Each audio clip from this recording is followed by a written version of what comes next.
Entrerei nel vivo allora degli interventi di oggi, dando la parola al professor Ramón López Facal dell'Università di Santiago di Compostela, che non è arrivato a piedi, che ci presenterà un'esperienza concreta di formazione dei docenti sull'educazione alla cittadinanza di oggi. Abbiamo almeno 30 buoni minuti abbondanti. Grazie professore. Grazie tante. Bueno, prima di tutto voglio ringraziare la comunità volontaria per il mondo e in particolare a Giovanna Cicolari l'invito che mi hanno fatto per partecipare a questo 10° seminario. Sono molto felice dell'opportunità di compartire con voi questa giornata, la di ieri. Io parlerò in spagnolo, parlerò molto piano, lentamente, appoggiandomi in diapositiva in italiano, per rispetto alla vostra lingua e per non provocare l'ilarità del pubblico. Il multiculturalismo è prima di tutto, a mio avviso, un atteggiamento che implica voler capire gli altri nelle loro diversità anche linguistiche. Bene, io parlo meglio in piedi.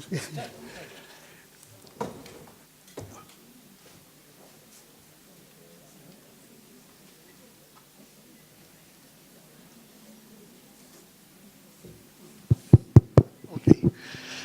Bueno, primo io vorrei fare una brevissima considerazione generale perché io voglio esponere una esperienza de formazione perdón, voy a hablar en español. Voy a exponeros una experiencia que yo hago con mis alumnos de maestros, futuros maestros y profesores de secundaria en formación en valores que considero que es la base de cualquier ciudadanía. Y en mi opinión, la ciudadanía mundial, la ciudadanía de todas las personas del mundo, solo se puede construir a partir de lo local. Puede parecer contradictorio, pero yo voy a exponeros cómo nos aproximamos a esta formación a partir de la investigación y las experiencias locales. Tengo estas consideraciones iniciales de que la educación no puede ser enseñada de una forma transmisiva. Una educación nueva no puede ser realizada, desarrollada con una metodología antigua.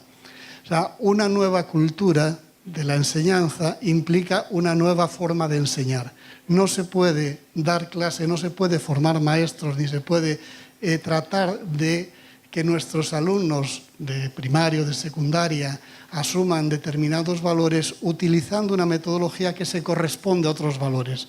La metodología transmisiva, tradicional, es una metodología autoritaria, es una metodología jerárquica, contradictoria con los valores que queremos desarrollar.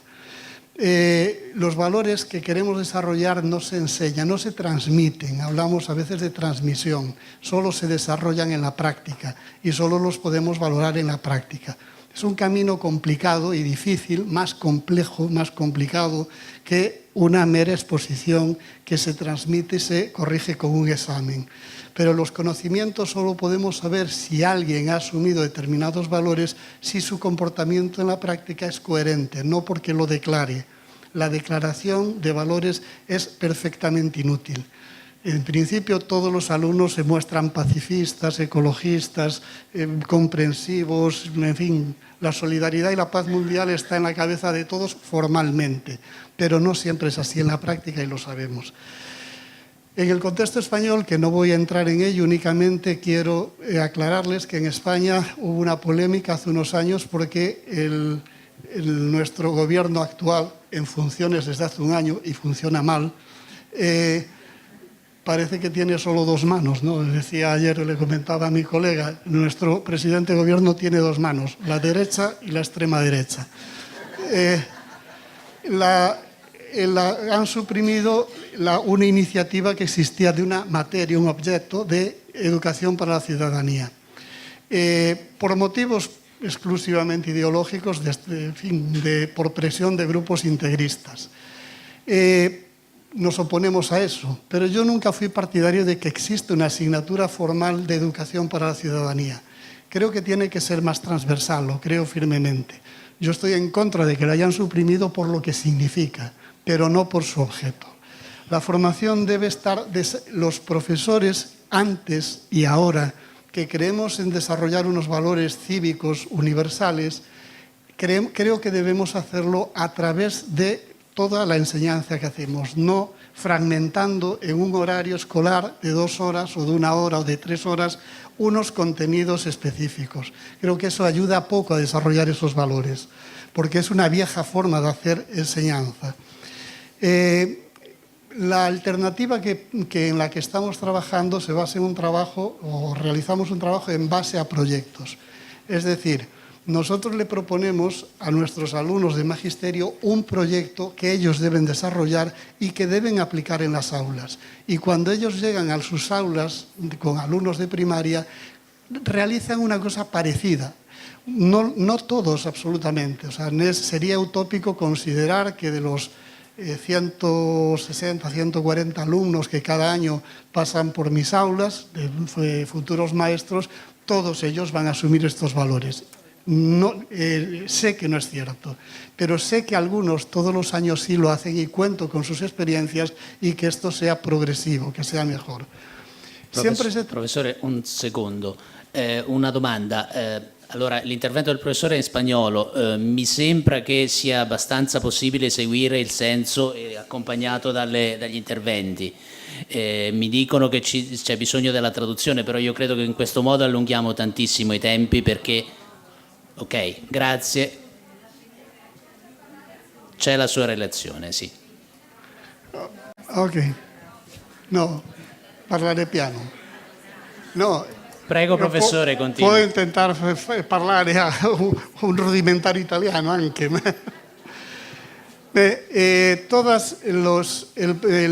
La idea de proyecto que nosotros ponemos en práctica tiene que ver siempre con contenidos transversales o interdisciplinares, lo que no quiere decir que tengan que estar implicados todos los profesores o todos los contenidos de todas las materias, sino que desde un ámbito, desde una materia, desde un objeto, debe tener una perspectiva más global que implica otros conocimientos. En esto tienen ustedes ahí un enlace y en el pendrive está también donde pueden acceder a algunos de los materiales con los que estamos trabajando en proyectos en base a los paisajes. El paisaje es un marco para aproximarnos al conocimiento del medio e integrar problemas y realidades que hay en ese medio. O sea, no hacemos una clase de geografía o no pretendemos hacerla. No queremos hacer...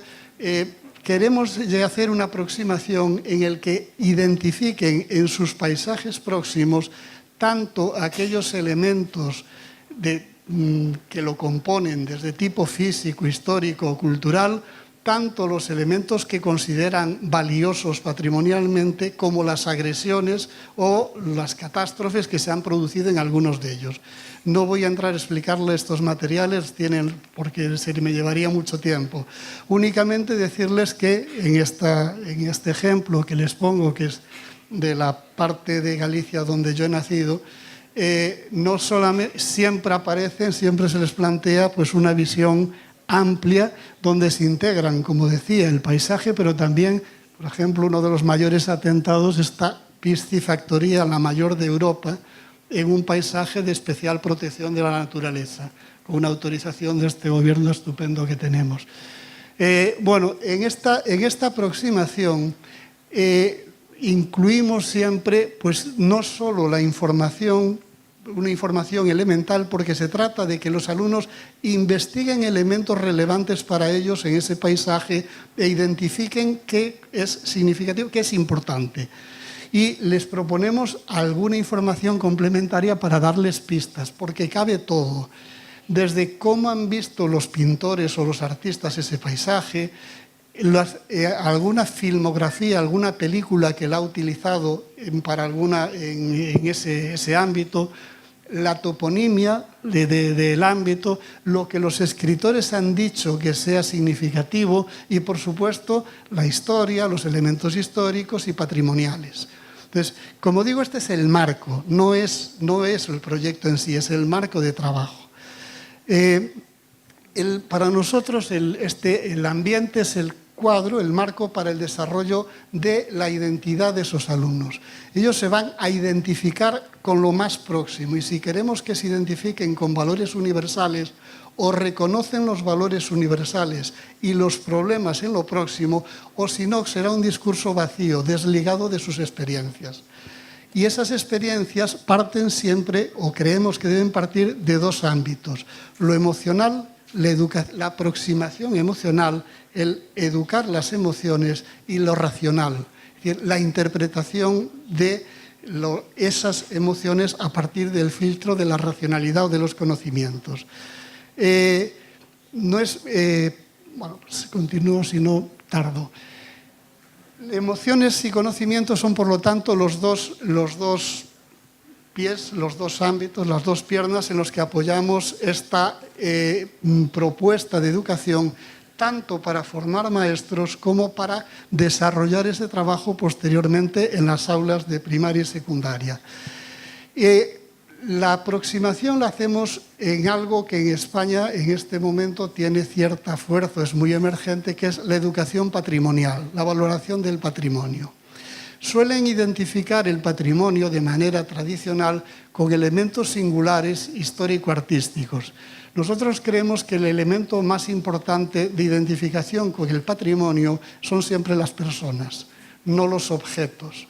Cuando la primera vez que en un museo yo vi unas gafas, que comentaba ayer con unos colegas, unas gafas de pasta negra rotas que estaban en un museo, el objeto no tiene ningún valor. Dice, ¿y por qué están aquí estas gafas?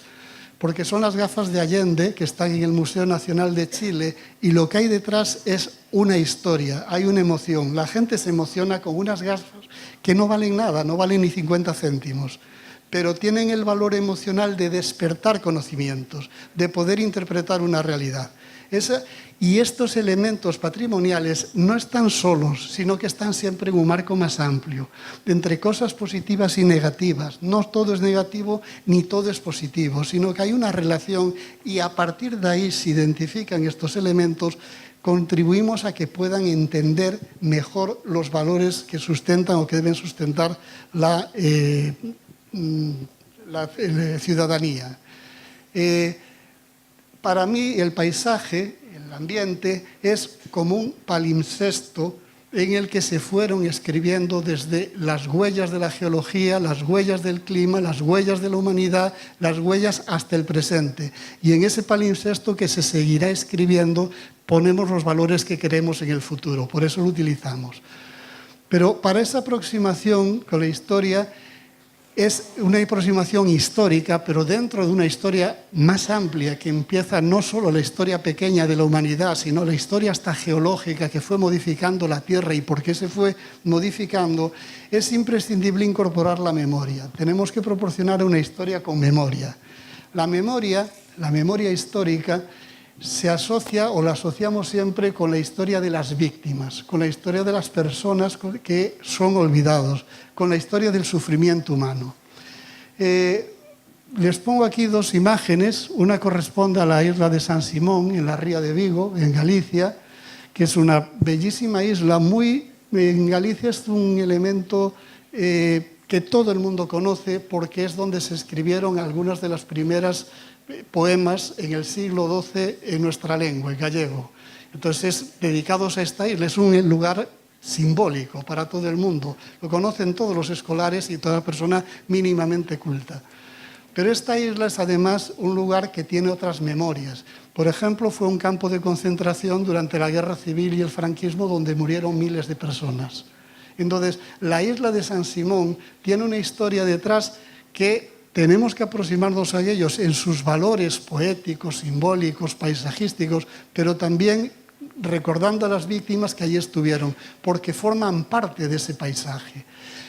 Pongo la isla de Gorea, que ustedes algunos conocen, en Senegal, que es patrimonio de la humanidad, patrimonio de la humanidad por el sufrimiento, por el lugar donde fueron concentrados los esclavos que iban dirigidos a América.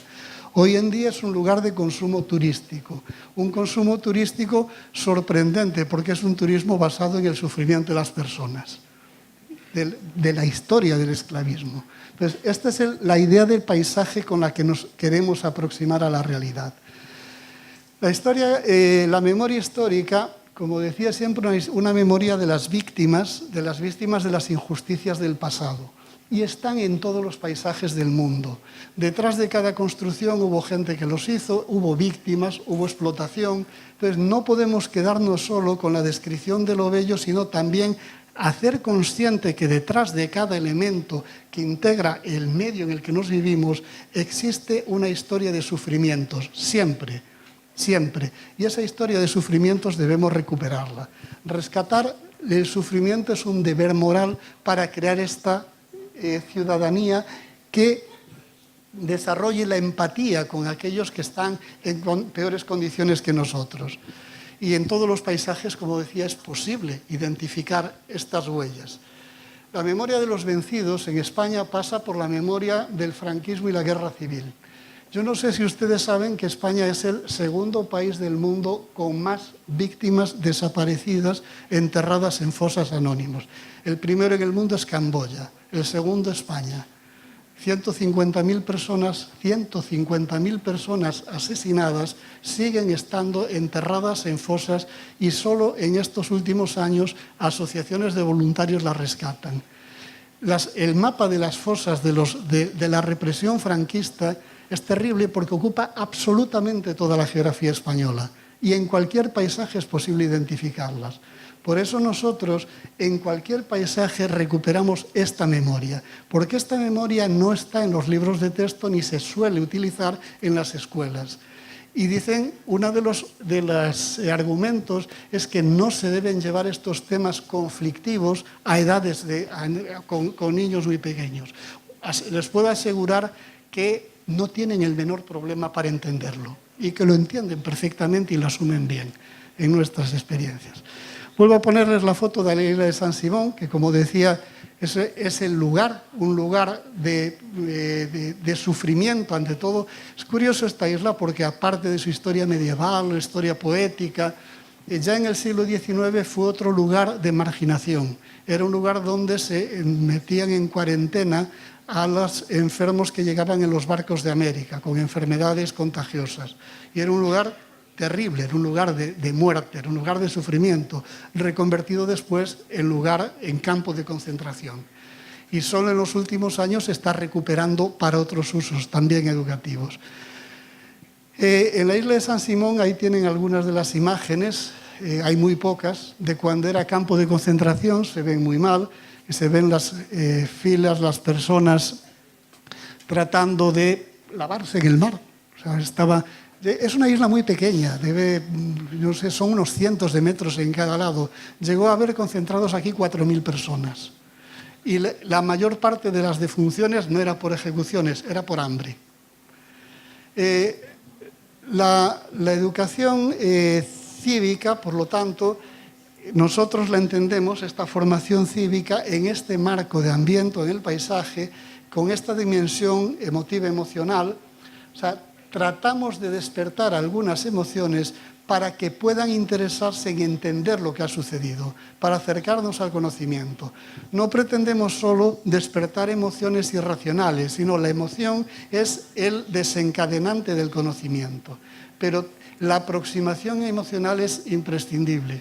Ayer hubo una brillante intervención del colega, el profesor Alberto, cuando, con un ejemplo del gatino, pues despertó una emoción negativa en el público. Y dice, eso es una clave importante, es decir, ¿por qué nos emocionamos o por qué tenemos empatía con un dolor concreto en un momento y en cambio cuando nos exponen las cifras de miles de muertos son datos fríos? Entonces pretendemos acercarnos a esa emoción en lugares concretos. ¿Qué es la forma de llegar a ello? Con ejemplos concretos, no con datos estadísticos. O sea, Yo puedo decirles a mis alumnos, 250.000 fusilados o asesinados por el franquismo desde el año 36. Y dice, son cifras. 250.000 en el exilio, 100.000 penas de muerte. Estos son datos fríos. Pero cuando estamos en un paisaje concreto y encontramos una huella o un elemento de alguien que sufrió esto, es otra historia. Digamos, eso nos lleva a otra reflexión. Nosotros tratamos de hacer esta formación en el paisaje, sobre el paisaje, en esta dimensión cognitivo, ético, estética, que incluya una interdisciplinariedad que, como digo, podemos hacerla a veces con otros colegas y otras veces no, pero no por ello tiene que dejar de ser interdisciplinar y siempre combinando escalas. Lo local es el marco de partida, pero siempre existe la referencia a otros paisajes. La isla de San Simón la podemos comparar con Lorén en Senegal. Cada paisaje tiene un elemento de referencia y cada víctima tiene otro reflejo en otras víctimas en otros lugares. De los paisajes, uno de los elementos fundamentales es la parte invisible. Tenemos que romper saber identificar aquello que no se ve, que se ha ocultado, que no se cuenta, porque la memoria del dolor y del sufrimiento suele estar oculto.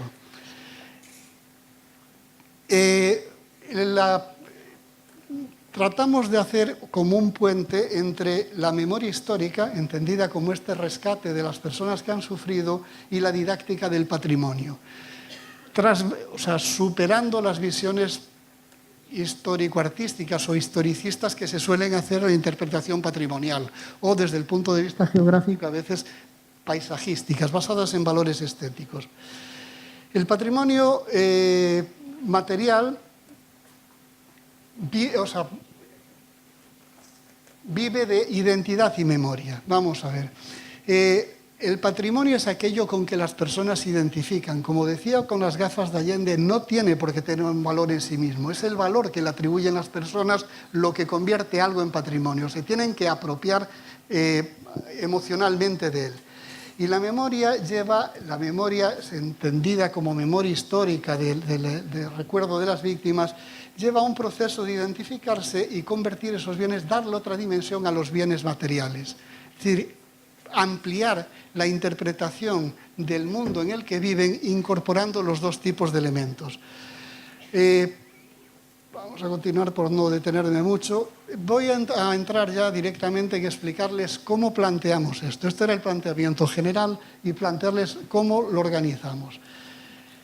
Les pongo un ejemplo de un contexto en una de las facultades de mi universidad, en la Facultad de Formación del Profesorado de Lugo, en un campus periférico, una pequeña facultad, con grupos de alumnos de tercer año, de formación de enseñantes de escuela primaria, que son 4 años la graduación. Nosotros, la primera fase, decía, que hacemos o que se hace con ellos es este conocimiento y emociones que decía. Desde enfrente de la facultad existe este horrible edificio, inconspicuo y irrelevante, que es un hotel grande, y mi colega, esta es una experiencia hecha por mi colega Andrés Domínguez, no por mí, aunque trabajamos juntos, le plantea a sus alumnos qué es lo que hay enfrente, qué se ve desde la ventana. Y dice, un hotel. Y dice, ¿y qué había antes de que hubiese un hotel? No lo conocía ninguno. Entonces dice, les doy, no sé si era 1 hora o 45 minutos, para que busquen información sobre lo que había ahí. Que no sea lo obvio, que no sea elemental. Busquen alguna cosa. En 1 hora, lo hemos hecho 2 años consecutivos, en 1 hora, pues muchos alumnos venían con una información muy banal. Pues sí, antes hubo, pues en una parte había un cementerio, en otro hubo un cuartel de la Guardia Civil, pero hubo una alumna o algunas alumnas que llegan con una historia y dice, yo encontré una persona que me dijo que este era el lugar donde estaba, piensen ustedes, un cuartel de la Guardia Civil, un cementerio, donde habían fusilado a las personas durante la guerra y la posguerra hasta el año 45.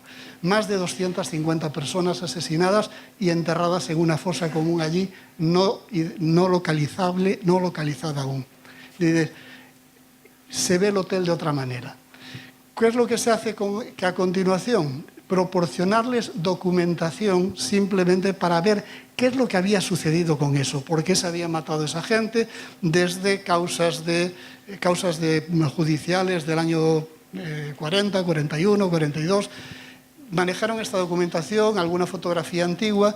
Entonces los alumnos, a partir de esa emoción, utilizan fuentes para explicar la represión en Lugo. Lugo es una ciudad que conserva la única muralla de la época romana del siglo III completa de toda Europa, la ciudad. Son varios kilómetros de muralla y tiene un pasado romano del que están muy orgullosos.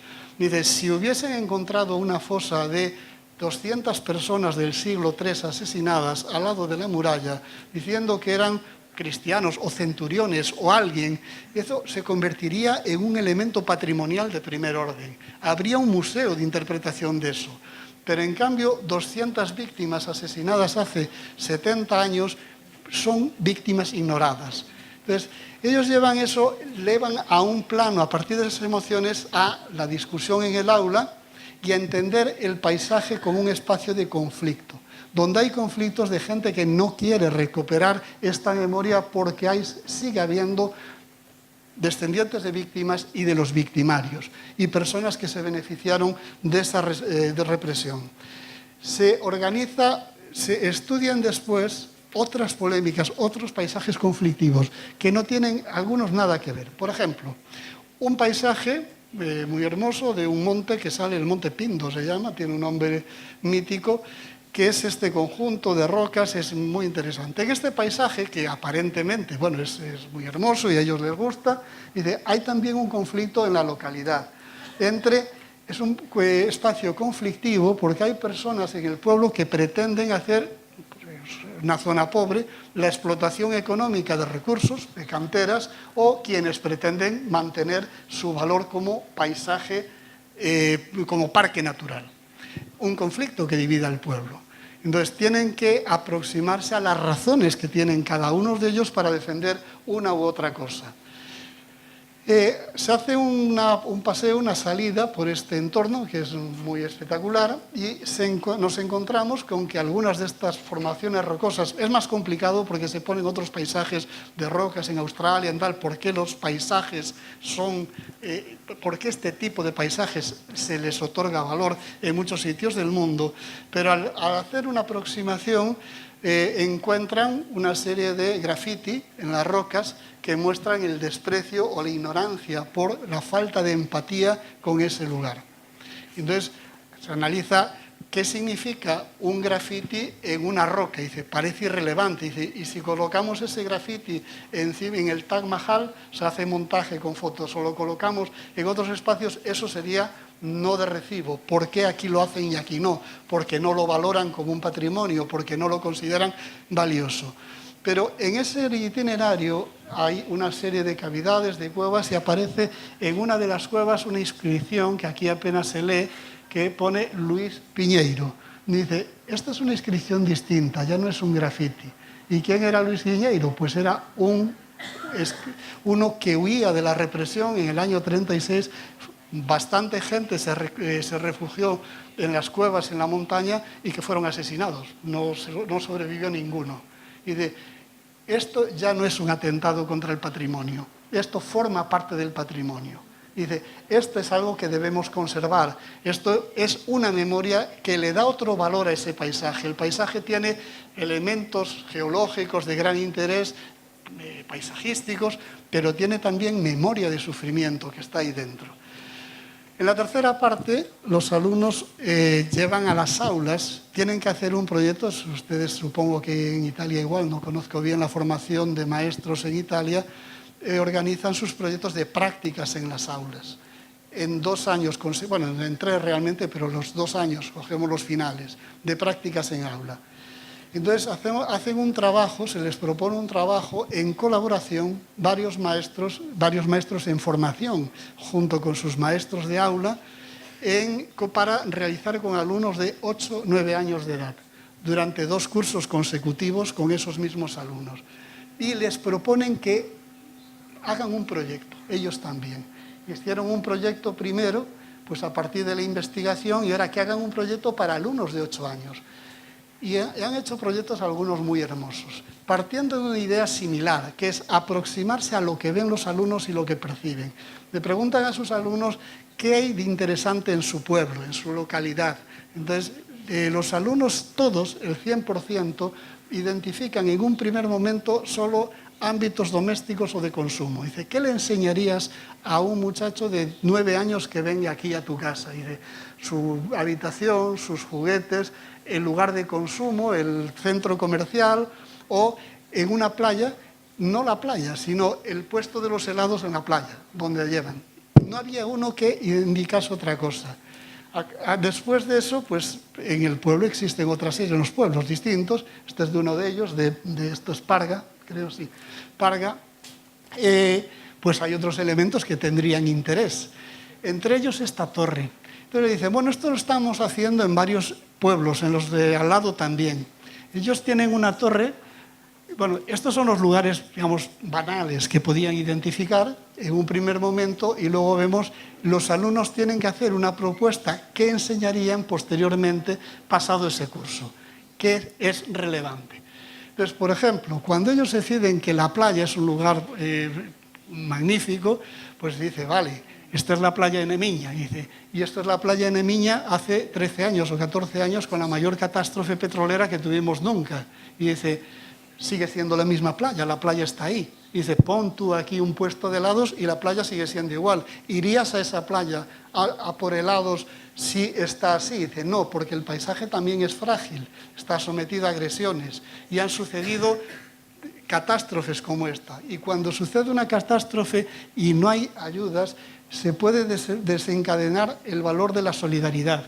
Porque estos paisajes fueron rescatados por voluntarios, miles de voluntarios de toda España y de otras partes del mundo, que acudieron a limpiarlas durante meses con sus manos.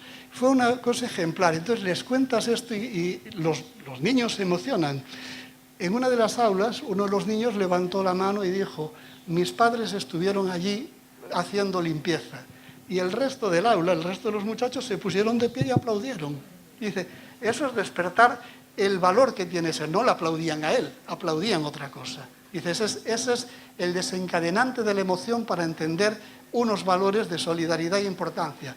Y más aún, después de hablar de qué es lo que se podía hacer cuando había catástrofes o degradaciones ambientales o qué cosas se hacían mal en comportamiento, y esto es real, al acabar esta sesión de clase los alumnos salían a jugar al patio y antes de jugar, sin ninguna indicación, recogieron los papeles que había en el suelo y lo limpiaron para ponerse tal. Eso es comprobación en la práctica de haber asumido determinados valores. Y solo en la práctica. Pueden decir que no se debe contaminar, pero nosotros sabemos que eso es cierto cuando ellos son capaces espontáneamente de hacer una acción sin que se le indique a nadie. Digamos, ese es uno de los caminos que seguimos. Sigo con el ejemplo de estos dos castillos. Esto es el castillo de Parga, que como ven es una ruina, está en muy mal estado y tiene poco interés.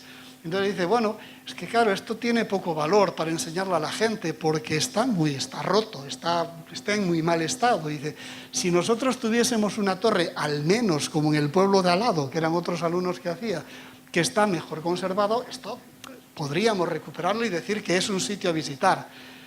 Y entonces de la emoción pasamos al conocimiento. Dice, ¿por qué esta torre está rota? ¿Sabéis por qué sucedió para que esté en tan mal estado?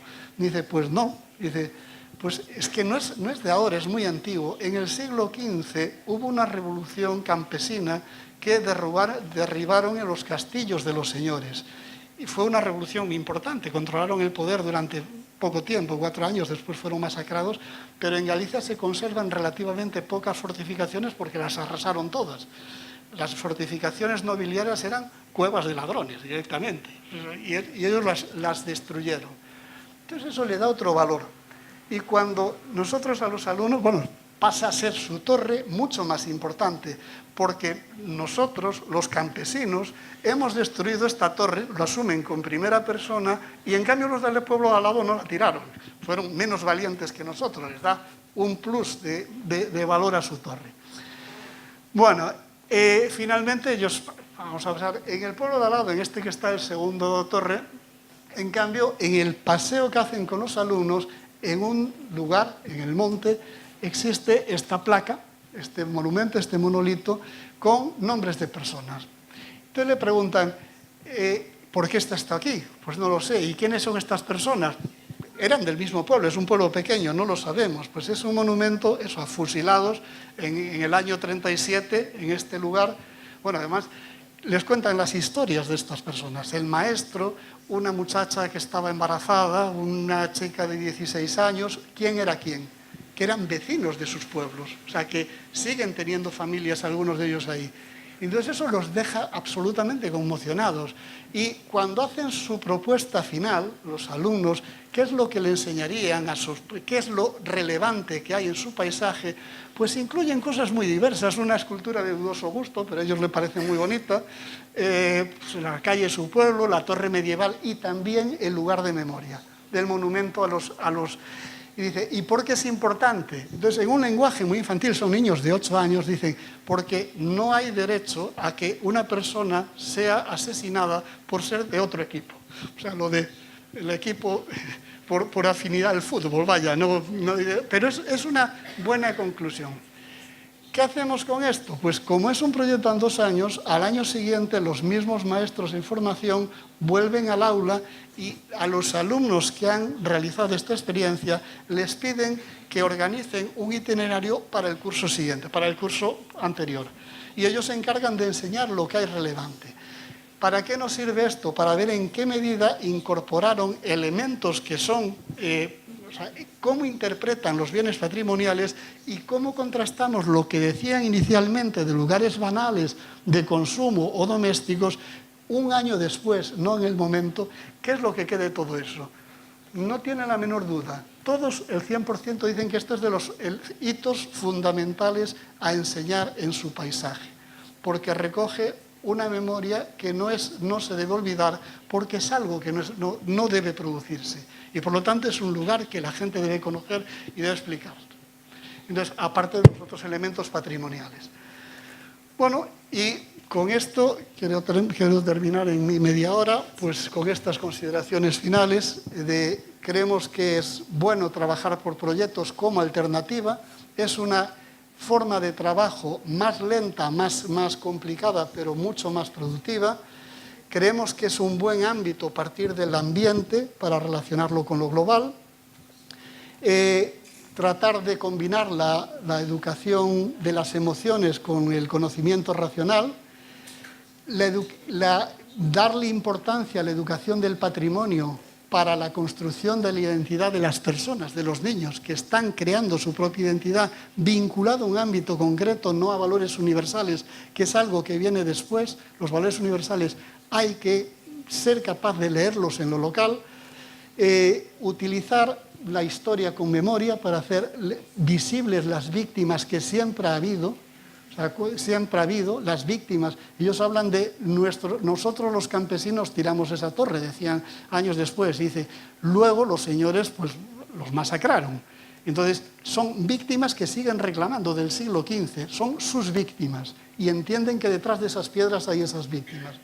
Y algunas experiencias creemos que nos demuestran que esto puede tener eficacia. Muchas gracias a ustedes.